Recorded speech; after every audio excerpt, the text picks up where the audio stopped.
Welcome friends, मैं गोविंद सिंह सांकला एक बार फिर से गुरु कृपा क्लासेस में आपका हार्दिक स्वागत अभिनंदन करता हूँ। ये हमारे नवोदय की आज अंतिम क्लास होगी और 29 अप्रैल को जो नवोदय के बच्चों के एग्ज़ाम हैं उसकी अंतिम क्लास है। तो शुरू करते हैं आज की क्लास।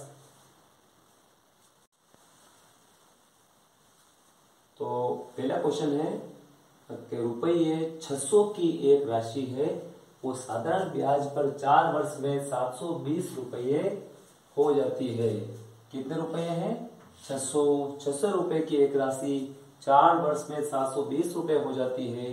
यदि ब्याज की दर 2% अधिक कर दी जाए तो राशि 4 वर्ष में कितनी हो जाएगी?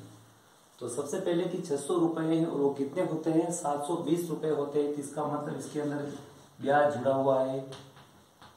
तो ब्याज कितना हो गया? 720 माइनस 600 रुपए यानी 120 रुपए। ब्याज कितना हुआ? 120 रुपए। फिर आगे लिखा हुआ है कि ब्याज की दर को बढ़ाया गया है। तो सबसे पहले इसके अंदर ब्याज की दर दे नहीं रखी है, तो हम ब्याज की दर ज्ञात करेंगे। तो ब्याज की दर बराबर 100 इंटू ब्याज बटावा मूलधन इंटू समय। 100 इंटू ब्याज बटे मूलधन इंटू समय। तो दर कितनी हो जाएगी? दर बराबर 100 इंटू ब्याज कितना है? 120, मूलधन 600, समय 4 वर्ष। 2 जीरो से 2 जीरो क्या हो गया? कैंसिल हो गया। और 6 दूनी 12 20 है और 4 से इसको डिवाइड करें 5% आई है। तो हमारी जो ब्याज की दर थी वो कितनी थी? पहले 5% थी। साधारण ब्याज कितना हुआ? 720 रुपए हो गया है। तो 600 वाली राशि अगर 720 हो रही है तो इसमें ब्याज कितना होगा? 120 रुपए होंगे। और ब्याज की दर की अगर बात करें तो 100 इंटू ब्याज बटे मूलधन इंटू समय। तो इस तरह से हमारा आएगा 5%। अब ये कह रहा है कि 2% बढ़ा दी गई है। पहले 5 थी और अब कितनी कर दी है? 7 कर दी गए। तो 4 वर्ष बाद में राशि कितनी हो जाएगी? तो 4 वर्ष ब्याज में साधारण ब्याज कितना होगा? तो 600 इंटू 4 वर्ष इंटू 7% घटावा 100। 0 से 0 क्या हो गए? कैंसल हो गए। 6 चौके 24 और 24 को 7 से 7 चौक 28 और 7 और 2 9 2 11, 168 रुपये। 168 रुपये क्या हो गए? ब्याज हो गए। राशि कितनी है? 600। तो 600 के अंदर 168 क्या कर देंगे? प्लस कर देंगे तो कितना आ जाएगा? 768 आ जाएगा। 768 कहाँ लिखा हुआ है? बी ऑप्शन पे लिखा हुआ है। तो हमारा आंसर हो जाएगा बी फॉर बॉल। क्या होगा? हमारा आंसर हो जाएगा बी फॉर बॉल हो गया। क्लियर है? नेक्स्ट क्वेश्चन चलते हैं। नेक्स्ट क्वेश्चन है, एक शीशे के घन जिसकी भुजा 6 सेमी है, इसको पिघलाकर 27 एक समान घन बनाए जाते हैं। इस प्रकार बने प्रत्येक छोटे घन की भुजा की लंबाई क्या होगी? तो सबसे पहले एक बड़ा शीशा है, उसके घन की भुजाएं दे रखी है। इसको पिघलाया गया, इसका मतलब पिघलाया गया, इसका तो क्या है? वो आयतन है। आयतन हो गया और उससे एक समान घन बनाए गए, छोटे छोटे बनाए गए हैं। तो 27 बनाए गए। तो क्या हो जाएगा? छोटे घन की जो भुजा को हम ए मान लेते हैं। तो 27 ए क्यूब इक्वल टू 6 मल्टीप्लाई 6 क्योंकि 6 सेमी का जो आयतन है वो 27 छोटे छोटे क्यूब के घन के आयतन के बराबर ही उसकी वैल्यू, क्योंकि पिघलाने से हमने छोटे घन बनाए लेकिन उनका आयतन क्या रहता है? सेम रहता है। तो 27 बनाए तो 27 और उसकी पावर क्या कर देंगे? ए मल्टीप्लाई ए की वैल्यू, और इधर है 6 मल्टीप्लाई 6। तो ए की घात 3 बराबर 6 गुना 6 डिवाइड में क्या आ जाएगा? 27। 6 2 से 3 से दोनों डिवाइड होगा, 3 9 27, 3 2 6, फिर से 3 2 6, 3 3 9 और 3 2 6, 2 मल्टीप्लाई 2। तो ए की पावर 3 यानी 2 की पावर 3। 2 कितने बार है? दो दो कितने बार आ रहा, 3 बार आ रहा, तो 2 की घात कितने करेंगे, 3 करेंगे। घात दोनों की कैसी होगी, सेम होगी। घात से घात कैंसिल होगी तो a की वैल्यू कितनी आई, 2 आई है। तो 2 कहाँ लिखा हुआ है, डी पर लिखा हुआ है, यानी इसमें भी आया हमारा B for ball.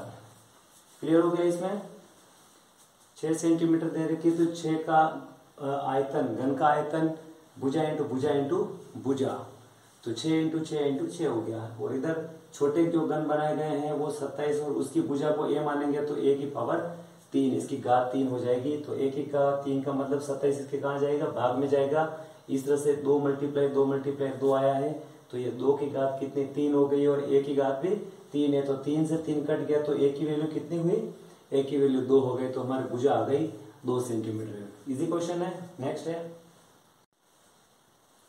Next question है, एक तार 2 से 3/4 मीटर लंबा है, यानी पूरे तार की जो लंबाई दे रखी है वो कितनी है, 2 से 3/4 है। वह 2 भागों में टूट गया है। एक भाग दूसरे भाग से 5/8 मीटर बड़ा है। तार के बड़े भाग की लंबाई क्या होगी। तो जैसे ये तार के 2 भाग कर दिए हमने,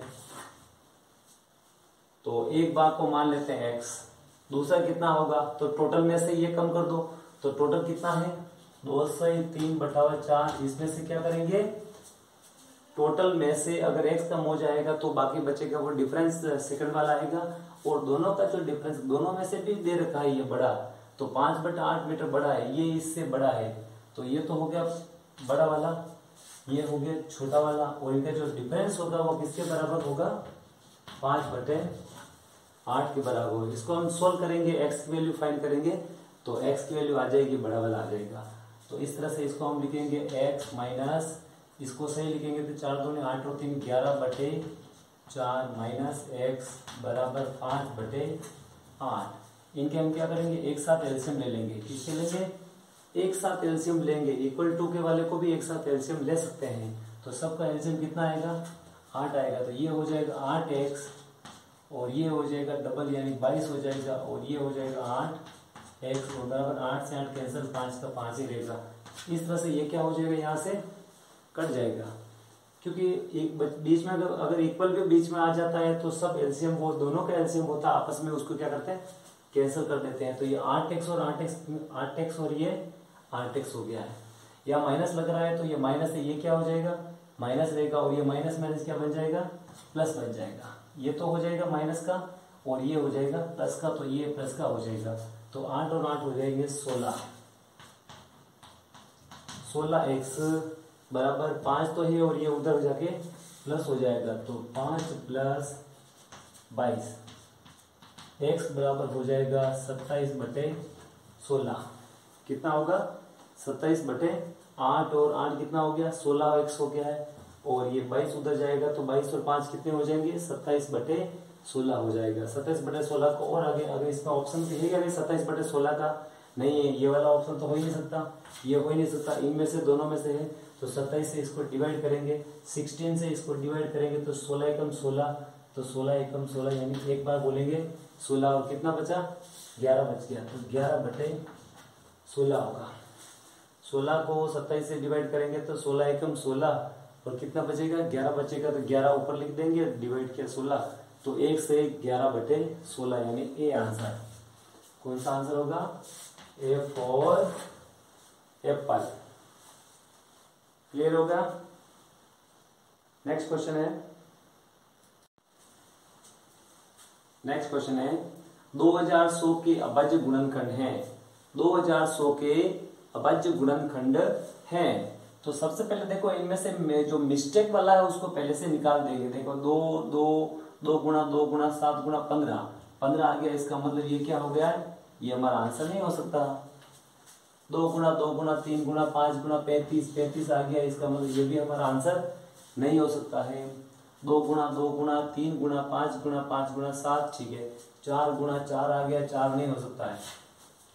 3 ऑप्शन तो पहले से क्या हो गए, कट गए, तो फिर ये आंसर ही बचा है। कभी कभी सारे आंसर अगर मिलते जुलते हो तो फिर बाद में हम क्या करेंगे, उनके अभाज्य गुणनखंड पूरे लिखने पड़ेंगे। 2 गुणा 2 2 गुणा 2 3 गुणा 5 3 गुणा 5 5 गुणा 7, तो 5 गुणा 7, ये सारे ऑप्शन इसका में है, यानी कौन सा होगा हमारा आंसर, C4 केट वाला होगा। और इसमें तो तीनों ही क्या हो रहा है, पहले से ही एलिमेंट हो रहे हैं, तो हमारा आंसर ऑटोमेटिक क्या हो गया, सी हो गया। नेक्स्ट है, नेक्स्ट क्वेश्चन है, एक कमरे की लंबाई 15 मीटर है, एक कमरे की लंबाई 15 मीटर है, इसके संपूर्ण फर्श पर 15 सेमी बाय 12 सेमी विमाओं की 7500 टाइलें लगती है, कमरे की चौड़ाई है। देखो कमरे की लंबाई दे रखी है, कमरे की लंबाई दे रखी है और हमें क्या फाइंड करनी है, हमें ज्ञात करना है, चौड़ाई ज्ञात करनी है, लेकिन इसका क्षेत्रफल हमारे पास है। हम ध्यान से देखेंगे तो इसके अंदर हमारा क्षेत्रफल है, क्योंकि जो छोटी छोटी टाइलें लगी हुई है वो कितनी है, 7500 है, तो छोटी टाइल का जो क्षेत्रफल आएगा उसको 7500 से गुणा करेंगे तो हमारे कमरे के क्षेत्रफल के बराबर आ जाएगा। तो इस तरह से जो क्षेत्रफल है कमरे का है वो आयत है, कैसा है, आयत है, क्योंकि 15 मीटर दे रही की लंबाई और चौड़ाई नहीं पता है तो वो आयत ही है। तो अब क्या करेंगे, आयत का क्षेत्रफल क्या होता है, लंबाई इंटू चौड़ाई, यानी L into B, L into B बराबर 12 गुणा 15 गुणा 7500। तो लंबाई तो दे रखी ना, लंबाई कितनी है 15 गुणा बी बराबर 12 गुणा 15 गुणा 7500, और बी ज्ञात करनी तो 12 गुणा 15 गुणा 7500, और जो ब्रेथ दे रखी ना, ब्रेथ यानी जो चौड़ाई, चौड़ाई में 15 गुणा कर रहा तो गुणा कहाँ चला जाएगा, भाग में चला जाएगा, तो 15 चला गया भाग में, तो ये 15 भाग में गया, 15 से 15 क्या हो गया, ये 15 मीटर है, 15 किस में है, मीटर है, और ये जो लिखे हुए किस में है, सेंटीमीटर में है, तो इस 15 को हम बना देंगे 1500 सेंटीमीटर बना देंगे, तो क्या होगा, 0 से 0 कैंसिल हो जाएंगे, 15 से 15 कैंसिल हो जाएंगे, और इसको इससे क्या हो जाएगा, गुणा कर देंगे, तो 12 पंजे 60, 60 का 0 6 और 12 7 84, 84 का हो जाएगा ये 90 हो जाएगा, कितना हो जाएगा 90, यानी 900 सेंटीमीटर। उत्तर कितना आएगा हमारा, 900 सेंटीमीटर। 900 सेंटीमीटर कहीं पर भी नहीं दे रखा है, तो इसका मतलब इसको किस में चेंज करेंगे, मीटर में, तो ये बन जाएगा 9 मीटर, कितना बन जाएगा 9 मीटर। तो 9 मीटर हमारा ऑप्शन कौन सा है, ए ऑप्शन है, ए फॉर एप्पल।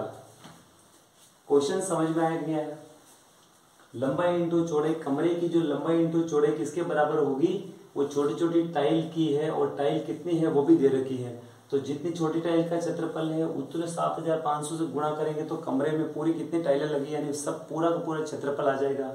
तो 12 इंटू 15 इंटू 7500 बराबर कमरे का क्षेत्रफल, और कमरे के क्षेत्रफल में लंबाई दे रखी है 15 मीटर, तो लंबाई दे रखी है, चौड़ाई ज्ञात करनी है, तो लंबाई कहाँ चले जाएगी, इसके भाग में चले जाएगी। 15 मीटर है और ये दोनों सेंटीमीटर में है, इसको भी किस में बदलेंगे, सेंटीमीटर में, तो ये 2 0 से 2 0 कैंसिल हो गया, 15 से 15 कैंसिल, और 12 ने 75 को गुणा कर दिया, आया 900, और 900 सेंटीमीटर में उत्तर आ रहा, सेंटीमीटर में कोई उत्तर है ही नहीं है, तो फिर इसको मीटर में बदल देंगे, तो 1 मीटर में 100 सेंटीमीटर होते हैं, तो 100 से इसको भाग दे देंगे, तो ये आ जाएगा, ये पॉइंट यहाँ लगा हुआ, तो ये 900 यानी 9 मीटर आएगा। क्लियर हो गया। नेक्स्ट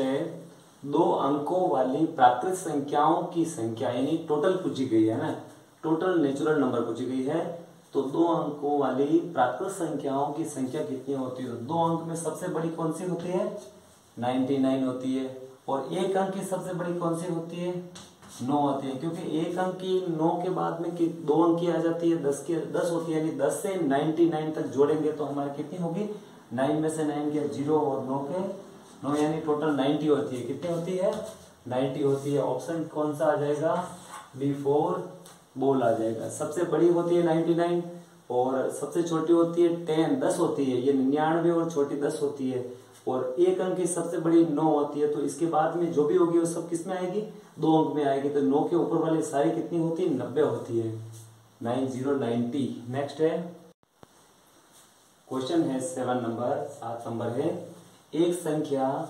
संख्या से उसके अंकों का योगफल घटा दिया जाता है, परिणाम स्वरूप प्राप्त संख्या सर्वदा यानी हमेशा विभाजित होगी।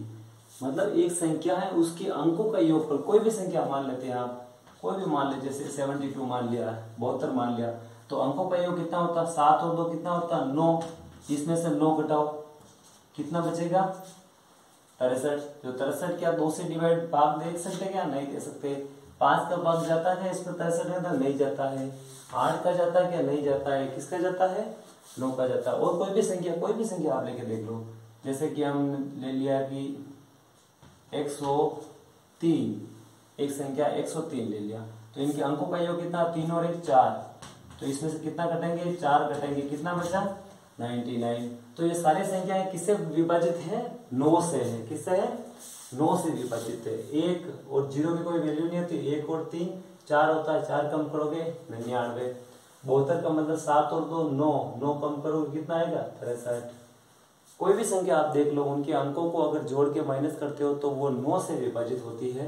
तो हमारा आंसर हो जाएगा डी फॉर डॉग हो जाएगा, यानी 9 होगा। क्या होगा? 9 होगा। नेक्स्ट क्वेश्चन है, तो नेक्स्ट क्वेश्चन है 8 नंबर है 1/13 कोष्टक 7 + 2 गुणा 5 गुणा 11 प्लस 2 गुणा 13 कोष्टक बंद का सरलीकरण करने पर परिणाम आता है। तो इसमें हमको बोडमास का नियम लगाना पड़ेगा। कौन सा? बोडमास का नियम लगाना पड़ेगा। इसके लिए मैंने अलग से क्लास बना रखी है, आप बोडमास के लिए अलग से क्लास देख सकते हैं। तो बोडमास का नियम लगेगा तो ब्रैकेट के इसके अंदर दे रखा है ना बड़ा, तो सबसे पहले नंबर किसका है? ब्रैकेट का। ब्रैकेट के अंदर पहले हम सोल्व करेंगे और ब्रैकेट के अंदर सोल्व करने के बाद में ये क्या करेगा? इसको मल्टीप्लाई करेगा। और इनमें से भी प्लस का नंबर बाद में आएगा। देखो एडिशन सब्ट्रैक्शन बाद में आते हैं, सबसे पहले डिवाइड और मल्टीप्लाई आएगा। तो सबसे पहले क्या करेंगे? इसको 1/13 का 1/13 ही रखेंगे, 7 का 7 रखेंगे, प्लस 5 और 2 ये गुणा हो रहा, तो 2 और 5 2 5 10 और 10 को 11 से गुणा करेंगे कितना आएगा? 10 को 11 से 110 आएगा। फिर प्लस का प्लस लगा देंगे, 2 को 13 से 13 गुना 26 आएगा। तो 1/13 का 1/13 हो जाएगा। और ये सब जोड़ो कितना होता है? 6 6 6 7 और 6 13 हासिल का 1 3 और 1 4 और 1 का 1 आएगा। कितना आएगा? 143 आ गया है। अब 1/13 अब गुणा करेगा ये। अभी 1/13 क्या करेगा? 1/13 गुणा करेगा। अब संख्या सिंगल होगी ना तो गुणा करेगा 143 को। तो 13 के डबल इसको बोलेंगे 13 एकम 13, 1 बच गया, फिर से 13 बनेंगे 13 एकम 13, तो 11 आंसर है। कहीं है क्या 11 आंसर? आंसर हो जाएगा हमारा सी। कौन सा होगा? C4 केट होगा। क्लियर है? बोडमास के रूल से ही सोल्व होते हैं। इजी क्वेश्चन था। नेक्स्ट है, नेक्स्ट क्वेश्चन है 9 नंबर 6.6 6.06 6.006 व 66.606 का योगफल। क्या पूछा है? योगफल करना है। योग यानी इन सबको प्लस करना है। तो प्लस करने में क्या ध्यान रखेंगे? पॉइंट की जगह पर पॉइंट लगाना है। 6.6, फिर 6.06, फिर क्या है? फिर 6.006 है, फिर क्या है? 66.6006। इसको प्लस करना है। इधर कुछ नहीं, 6 का 6 हो जाएगा, 6 का 6 हो जाएगा, 6 का 6 हो जाएगा, 6 और 6 12 हो जाएगा। देखो यहाँ पर 2 किसके आ रहा? इसके आ रहा, इसके आ रहा, तो दोनों ऑप्शन थे क्या हो गए? कैंसिल हो गए। क्यों? हमें क्या चाहिए? यहाँ पर 2 चाहिए ना। 2 देखो इसके अंदर भी नहीं, इसके अंदर भी नहीं, हमारा दोनों आंसर इनमें से कोई भी एक होगा। फिर 6 6 12 का क्या आएगा? 1 आएगा। तो 1 2 3 4 6 चौके 24 और 1 25। तो 5 किसके अंदर? इसके अंदर है। इसका मतलब ये आंसर भी नहीं है हमारा, ये आंसर ही हो गया। और 25 के कितने हो गए? 2 और 6 2 8। पूरा सोल्व कर देंगे तभी समझ में आ जाएगा। और डायरेक्ट भी हम इसको सोल्व कर सकते। तो 85.2666 यानी बी आंसर, B4 बोल हो गया है। क्लियर हो गया क्वेश्चन? नेक्स्ट क्वेश्चन है, इसमें पॉइंट की जगह पॉइंट रखना। नेक्स्ट है 10 का क्वेश्चन है 0.0725 को सरलतम यानी राउंड अप लिखना है, नियरेस्ट लिखना है, सिंपलिस्ट फॉर्म में लिखना है, सरलतम भिन्न के रूप में लिखने पर प्राप्त होता है। तो इसको सरलतम लिखना है। तो सरलतम कैसे लिखेंगे? सबसे पहले इसका पॉइंट क्या करेंगे? रिमूव करेंगे। पॉइंट हटाएंगे, क्या आएगा? 1 आएगा। फिर संख्या कितनी है? 4, तो क्या लगा देंगे? 4 0 0 लगा देंगे। फिर बाद में इनकी कोई वैल्यू नहीं है, ये आपस में क्या हो जाएंगे? डिवाइड हो जाएंगे। तो देखो डिवाइड 25 से हो रहा है, 25 चौका 100 और पीछे 2 0, 25 चौका 100 और पीछे 2 0 लगेंगे, 400 400 किसके अंदर है, इसके अंदर नहीं। चलो नेक्स्ट और आगे देख लेते हैं। इसको 25 से 25 दूने 50 यानी 22 बचे और 25 नमा 225 यानी 29/400 आएगा। 29/400 नहीं है, ये ऑप्शन नहीं है। 29/400 बी ऑप्शन क्या होगा, बी ऑप्शन। इसका ऑप्शन आ जाएगा बी 29/400। क्लियर हो गया ना। पहले सबसे पहले पॉइंट को हटाएंगे, पॉइंट को हटाएंगे तो 1 आएगा, उसके बाद में 4 संख्या, 4 क्या लग जाएंगे 0 और 25 से इसको भाग दिया। 100 में 25 का भाग 4 बार, दोनों 0 के दोनों 0 और इसमें 25 का भाग दिया। 25 दूना 50, 50 चले गए, 22 बचे और 22 के और 5 उतरे तो क्या बन गया 225। 225 25 का पारा 9 बार बोलेंगे, 25 नमा 225 तो 29/400 आंसर आएगा। तो 29/400 आंसर बी में है, हमारा आंसर हो जाएगा बी। इसका आंसर यहाँ से भी क्लियर हो गया था, 400 आते ही आ गए थे। 400 इधर, इसके अंदर 400 नहीं था, इसके अंदर भी नहीं है, इसके अंदर 400 है, लेकिन फिर आगे आंसर आया 29, तो ये भी नहीं हो सकता है, 29 होगा। नेक्स्ट क्वेश्चन है, नेक्स्ट है 25, 45 और 75 का लघुत्तम समापवर्ती यानी एलसीएम। एक होता है महत्तम समापवर्तक एचसीएफ होता है, और यहाँ पर लिखा हुआ लघुत्तम समापवर्ती यानी एलसीएम यानी छोटी से छोटी संख्या। क्या बोलते हैं इसको, छोटी से छोटी गुणज संख्या है, इसको बोलते हैं लघुत्तम है। तो कौन सी होगी, तो क्या करेंगे, क्या एलसीएम निकालेंगे तो प्राइम फैक्टर मेथड से, अभाज्य गुणनखंड मेथड से। तो 3 का भाग इसमें नहीं दे सकते, 25 का 25 और इसमें लगेगा 4 + 5 9 होता है यानी भाज्यता का नियम लग रहा है। इसमें भी 7 5 12 होता है, तो इसमें भी 3 का नियम लग रहा है। 3 का नियम इसमें और लगेगा, बाद में 5 का नियम लगेगा और ये हमारे अभाज्य गुणनखंड हो जाएंगे। इनको क्या करना है, गुणा करना है। तो इनको गुणा करेंगे, 3 3 9 9 पंजे 45 और 45 को 5 से क्या करेंगे मल्टीप्लाई, 5 पंजे 25 2 5 को 20 और 2 22 यानी 222 आया। कितना आया 222, 225 सॉरी, 5 25 के 2 और 5 को 20 और 2 22 यानी 225। 225 का है ऑप्शन, ऑप्शन कौन सा हो गया 225 डी हो गया, D4 डॉप वाला हमारा ऑप्शन राइट हो गया। अभाज्य गुणनखंड के द्वारा हमने ये क्लियर कर लिया इसको, ठीक है। नेक्स्ट है, नेक्स्ट क्वेश्चन है क्वेश्चन नंबर 12। 4 अंकों की छोटी से छोटी संख्या को अभाज्य संख्याओं के गुणनखंड के रूप में व्यक्त करने पर प्राप्त होगा। यानी 4 अंकों की छोटी छोटी संख्या क्या होती है 1000 होती है, और इसके अभाज्य गुणनखंड में व्यक्त करना है जैसे 2 गुणा 2 गुणा 2 गुणा 5 गुणा 5 गुणा 5। तो सबसे पहले इसको देखेंगे, 5 गुणा 5 गुणा 5 गुणा 8 आ गया, इसका मतलब ये क्या हो गया कट गया है, 8 अभाज्य गुणनखंड में नहीं आता है। 5 गुणा 5 गुणा 5 गुणा 4 आ गया है, तो ये ऑप्शन भी क्या हो गया कट गया। और इसमें देख लो 10 10 वाला कोई होता ही नहीं है, ये भी क्या हो गया कट गया। फिर हमारा ऑटोमेटिक ही एक ही ऑप्शन हुआ है। अगर ऐसे कंडीशन नहीं बैठती तो हमें क्या करना पड़ेगा, उसको पूरा सोल्व करना पड़ेगा। 4 अंकों की छोटी छोटी संख्या के अभाज्य गुणनखंड लिखेंगे, 5 गुणा 5 गुणा 5 2 गुणा 2 गुणा 2, यानी हमारा आंसर कौन सा होगा सी आंसर होगा। C4 केट हमारा राइट आंसर है। नेक्स्ट क्वेश्चन है,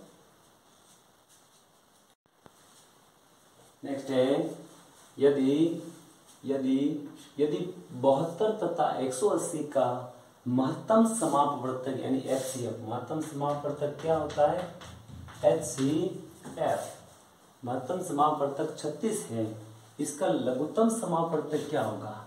यानी HCF दे रखा है, LCM फाइंड करना है और दोनों संख्याएं भी दे रखी है।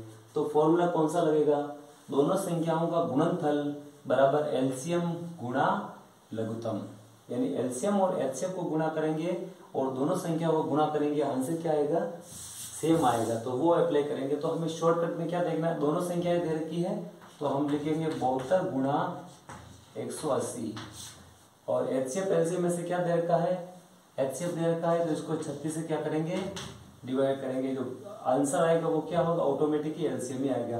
राशियों का, दोनों राशियों का गुणनफल HCF से भाग देंगे तो LCM आएगा और LCM से भाग देंगे तो HCF आएगा। तो 36 गुणा 72 और 18 दूर 36 और पीछे लगा देंगे 0 का 0 है ना, 36 की पारा इसमें बोले 2 बार और 18 दूना 36 और 0 का 0 360, तो 360 ऑप्शन कौन सा है हमारा बी ऑप्शन है, B4 बॉल, B4 बॉल हमारा आंसर हो गया। क्लियर हो गया ना। दो संख्याएं दे रखी तो दोनों संख्याओं का गुणा कर देंगे और जो महत्तम समापन दे रखा उसे भाग दे देंगे, हमारा एलसीएम आ जाएगा। एचसीएफ का भाग देंगे तो एलसीएम आता है। और क्वेश्चन अगर उल्टा होता है तो इन दोनों को गुणा कर देंगे, इससे भाग देंगे तो ये आंसर आएगा। और फिर से दोनों को गुणा करेंगे, अगर 180 का भाग देंगे तो 72 उत्तर आएगा। इस तरह से क्वेश्चन कैसा भी आ सकता है, रोंग नहीं होना चाहिए। नेक्स्ट क्वेश्चन है, निम्नलिखित का सरलीकरण करने पर परिणाम आता है। इसको सरल करेंगे। 2 से 1/17 को भाग देना है 7/10, गुणा करना है 1 से 1/33 से। तो सबसे पहले इसको बोर्डमास के रूल से सबसे पहले मिक्स फ्रैक्शन में लिखे हुए इनको मिश्र भिन्न को अनुचित भिन्न में चेंज करेंगे। तो 7 दूना 34 और 1 35/17। इसको भाग को गुणा बदलेंगे, देखिए हो जाएगा 10/7। फिर गुणा में 33 कम 33 प्लस 1 34/33। अब कौन देखो कौन सा डिवाइड हो रहा है, क्या 5 7 से डिवाइड होगा, 7 और 5 35 हो रहा है। और क्या 7 दूना 34 हो रहा है। तो 5 दूनी 10 और 10 को 5 से क्या करेंगे 100 हो जाएगा। ये हो जाएगा तुम्हारा 100 और डिवाइड में कितना आएगा 33। 100/33 आंसर आएगा। अब 100/33 कोई आंसर है क्या, देखो 33 वाला यही है, इसमें कोई ऑप्शन है ही नहीं। इसका मतलब ये दोनों ऑप्शन हमारे 100 तो है, लेकिन डिवाइड में क्या लिखा हुआ है 17, इसलिए ये नहीं हो सकता। 33 वाले दोनों में से कौन सा होगा, तो 33 को 100 को 33 से क्या करेंगे डिवाइड करेंगे। तो 33 की 3 बार बोलेंगे, कितना आएंगे 99 आएंगे, 1 बच जाएगा। तो ये वाला आंसर हमारा होगा। 100 को 33 से भाग देंगे तो 3 बार बोलेंगे 99 और 1 बचेगा 1/33 का 33 लिख देंगे। तो ए ऑप्शन होगा।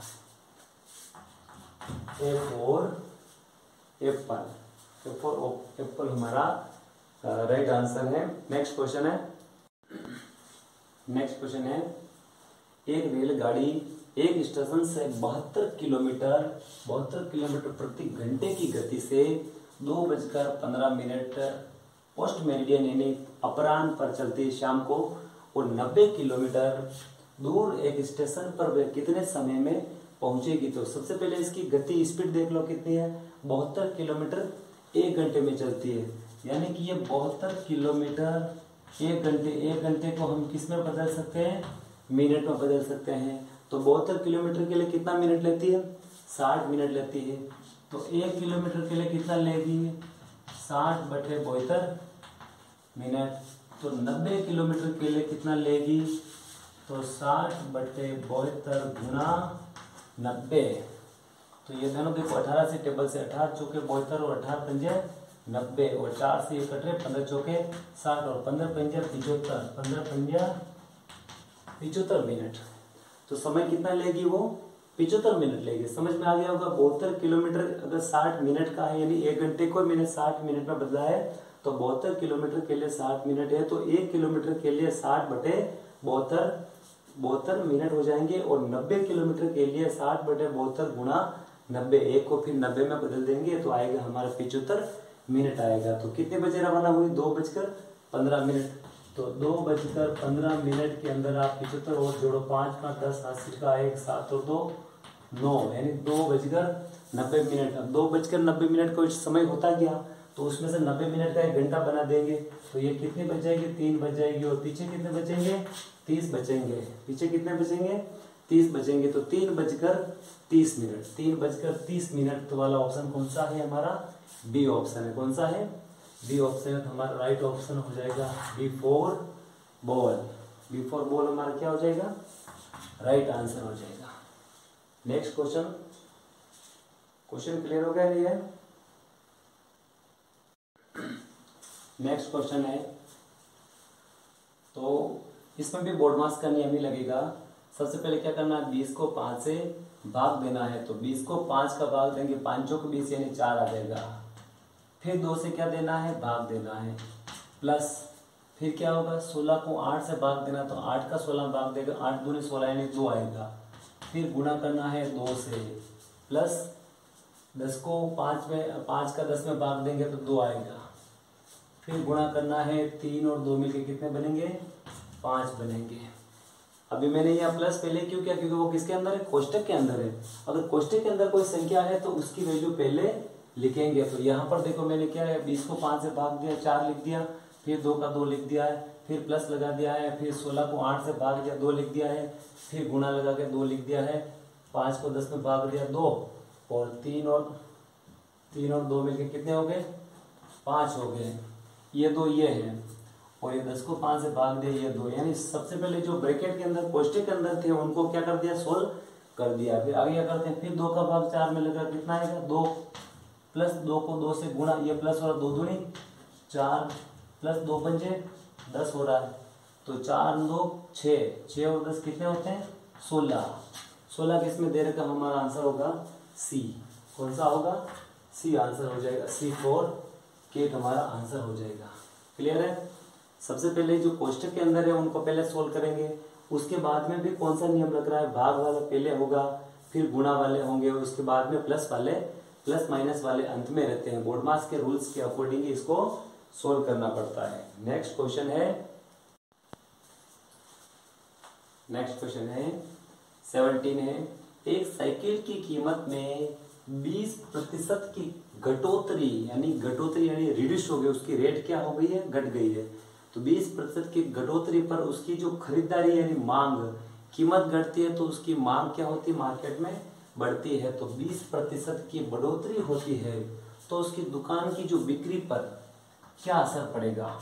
वैसे बिक्री पर इसका असर माइनस में होगा क्योंकि कीमत घट रही है और उसकी मांग बढ़ रही है, लेकिन कीमत घट रही है तो जितना फायदा होना चाहिए उतना फायदा नहीं होगा। तो कीमतों में क्या कर दी 20% की कमी कर दी है, वो तो मांग उसकी बढ़ गई है, माल तो बिक रहा है लेकिन प्रॉफिट कम हो रहा है, तो ये बिक्री पर क्या प्रभाव पड़ेगा। तो हम इसको नॉर्मली तरीके से समझ सकते हैं कि मान लेते हैं कि जैसे कोई ये रुपीज है, तो ये क्या है वस्तु है, क्या है वस्तु है।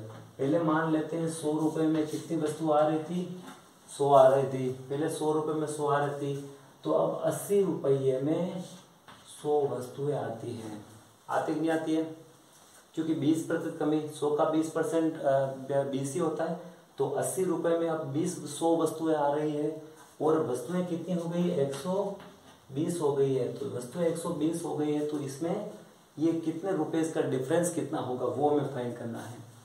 तो इससे देखो, इससे ये क्या होगी बढ़ गई है, तो ये क्या होगी बढ़ेगी घटेगी, तो इसको क्या करेंगे जो 100 है ना 100 को 120 पे लिखेंगे, तो 80 लिख देंगे, 80 कितने पर है 100 पर है, तो 120 पर कितने होंगे। ध्यान रखना ये दोनों एक ही सेम आना चाहिए, तो सेम है ना वस्तु, तो ये दोनों वस्तु के साथ वस्तु का जमाव आपका आंसर कभी भी गलत नहीं होता है। दोनों जीरो से दोनों जीरो क्या हो जाएंगे कट जाएंगे, और 12 96 हो जाएंगे, कितना हो जाएंगे 96 हो जाएंगे, तो ये एक्स की वैल्यू कितनी आ जाएगी 96 96 आ जाएगी।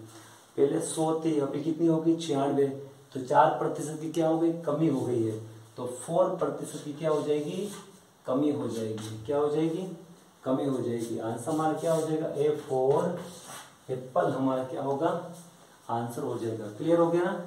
पहले 100 रुपए में 100 वस्तु आ रही थी, अब 80 रुपए में 100 वस्तु आ रही है, तो वस्तुएं 120 बिकने लग गई, तो 120 में पैसे कितने आ रहे हैं, तो 120 में पैसे पहले 100 आ रहे थे अभी कितने आ रहे हैं 96 रुपए आ रहे हैं, तो इसका मतलब 4 रुपए की क्या हुई कमी हुई है, तो कमी आ गई है डिक्रीज हो गई है, जो मुनाफा होने वाला था उसमें क्या हो गया कमी हो गई, तो यही 4% कमी होगी। चलते हैं नेक्स्ट क्वेश्चन। नेक्स्ट क्वेश्चन है 18वां है 12 से 1/16 का दशमलव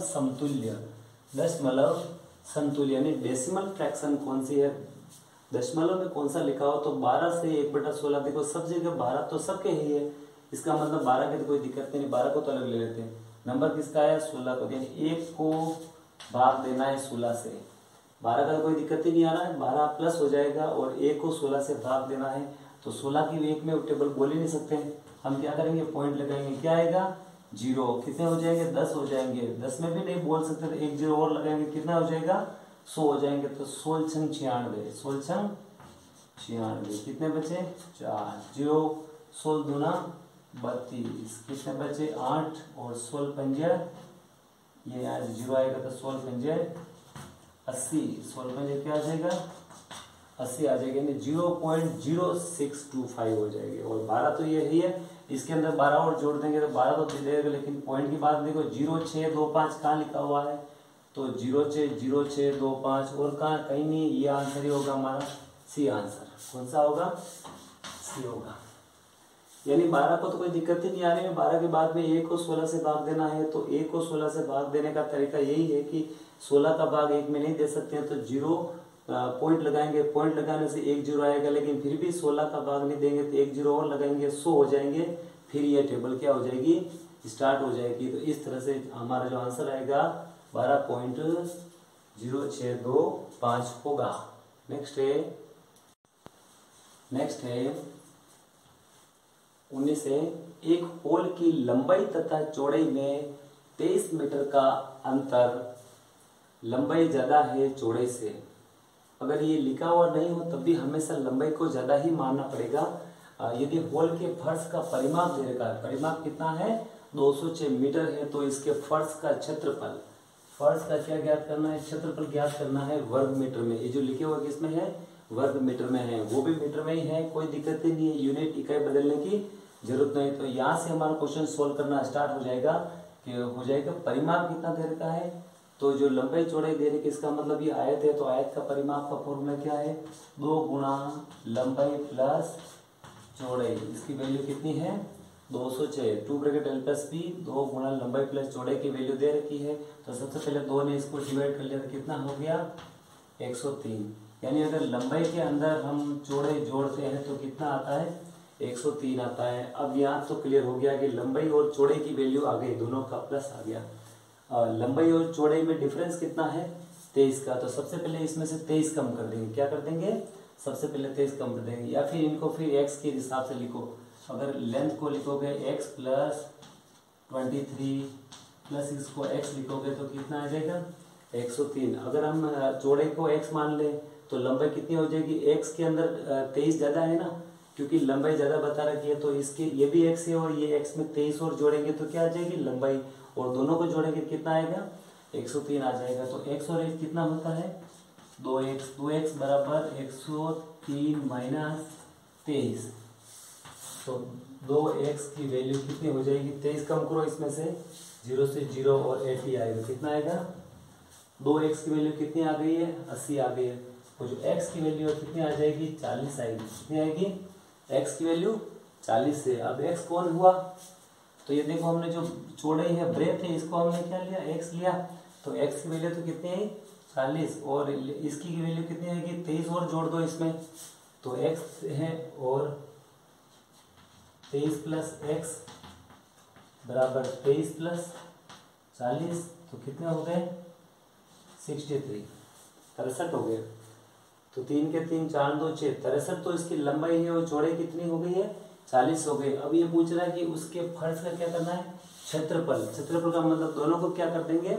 गुणा कर देंगे। तो दोनों को गुणा कर दो, 63 गुणा 40, 0 का 0, 4 थे 12 का 1, और 4 6 24 और 1 25, यानी 2520। 2520 कहाँ है? 2520 ये रहे। तो 2520 यानी हमारा आंसर हो जाएगा B4 बॉल हो जाएगा। ये क्वेश्चन समझ में आया कि नहीं आया? नहीं तो इसके और भी दूसरे तरीके समझाने के हैं। सबसे पहले परिमाप दे रखा है, परिमाप कितना है? 206। तो परिमाप कैसे आया था? 2 ब्रेक कोष्टक लंबाई प्लस चौड़ाई परिमाप है, तो 2 ने इसमें भाग दे दिया, इसका आधा हो गया, 103 हो गया। 103 के अंदर लंबाई और चौड़ाई दोनों है, तो उसमें से जो 23 एक्स्ट्रा है, उस एक्स्ट्रा जो ज्यादा है उसको पहले कम कर लो। जो 23 कम कर लिया तो पीछे बच गई 80, और 80 वो दोनों को आधा आधा दे दिया, तो एक को मिला 40 और एक को 40, तो ये मिल गया, और एक पहले से 23 और एक्स्ट्रा था, तो 40 में 23 और जोड़ दिया, तो बड़ा वाला तो होगी, लंबाई तो होगी 63 और चौड़ाई होगी 40, और दोनों को गुणा कर दिया, तो लंबाई इंटू चौड़ाई, फर्श का क्षेत्रफल लंबाई इंटू चौड़ाई 2520 आ गया। चलिए अगला क्वेश्चन। नेक्स्ट क्वेश्चन है 8% वार्षिक ब्याज दर से, जो वार्षिक दर दे रखी है, से साधारण ब्याज पर कितने वर्षों में जो रुपए 1500 है वो रुपए 1800 हो जाएंगे। यानी जो 1500 रुपए 1800 हो जाएंगे, इसका मतलब डिफरेंस कितना हुआ? 300 रुपए। तो 1500 रुपए 1800 हो रहे हैं, यानी 300 रुपए तक हमारे क्या हो गया? ब्याज हो गया। दर कितनी होगी? 8% हो गई है। और साधारण ब्याज पर कितने वर्षों में कितने में वर्षों में, इसका मतलब समय नहीं दे रखा है, हमें क्या फाइंड करना है, समय फाइंड करना है। तो समय बराबर 100 गुणा ब्याज बटावा मूलधन गुणा समय आ गया तो दर यहाँ आ जाएगी, क्या आ जाएगी, दर आ जाएगी। तो समय ज्ञात करो, क्या होगा, समय बराबर ब्याज, कितना ब्याज है 1500, 1800 हो रहा तो ब्याज कितना हो गया 300 रुपये, मूलधन कितना है 1500 रुपये, दर क्या दे रखी है 8%, 8 लिख दो, दोनों जीरो से दोनों जीरो क्या हो गए कैंसल, और 15 को 15, 15 दूना 30, तो ये 15 दूना 30, जीरो का जीरो 20, तो ये तो हो गया 20, इससे ये कट गया 20 आ गया, और 20 को 8 से भाग देना है, तो 20 को 8 से भाग दोगे तो 8 का मान 8 दूनी 16, कितना बचेगा 4 बचेगा, तो 4 बटावा 8, तो 2 से 4 बचा 4 बटे 8, ये क्या 2 से 4 बटे 8 नहीं है, तो इसको और हम छोटा लिख सकते हैं, इसको छोटा लिख सकते हैं, तो ये दो 4 और 8 आधा हो जाएगा, तो ये हो जाएगा, ये डायरेक्ट 4 और 8 से कट रहे, तो 4 एकम 4 और 4 दूनी 8, तो ये 2 से 1/2, तो 2 से 1/2 कहाँ लिखा हुआ है, ये लिखा हुआ है सी फॉर केट, हमारा आंसर क्या हुआ सी फॉर केट हुआ। तो क्वेश्चन क्लियर हो गया। तो फॉर्मूला क्या है, समय का फॉर्मूला, समय बराबर 100 इंटू ब्याज बटे मूलधन इंटू दर, बस फॉर्मूला लगा दो और आंसर ऑटोमेटिकली आ जाता है। नेक्स्ट है, तो फ्रेंड्स आज की क्लास बस यहाँ तक ही रिकॉर्ड होगी, क्योंकि घड़ी में अभी रात की 2 बज गई है, और अभी सीजन चल रहे हैं शादियों के, तो उसमें क्या साउंड बहुत तेज चलता है, तो उससे क्या मैं क्लास को रिकॉर्ड नहीं कर पाया, और मुझे विश्वास है कि ये क्लास आपके लिए बहुत फायदेमंद होगी, और अपनी एग्ज़ाम व्यवस्थित आप दे के आएंगे। बेस्ट ऑफ लक, और मिलते हैं नेक्स्ट क्लास में, तब तक के लिए जय हिंद, जय भारत, जय राजस्थान।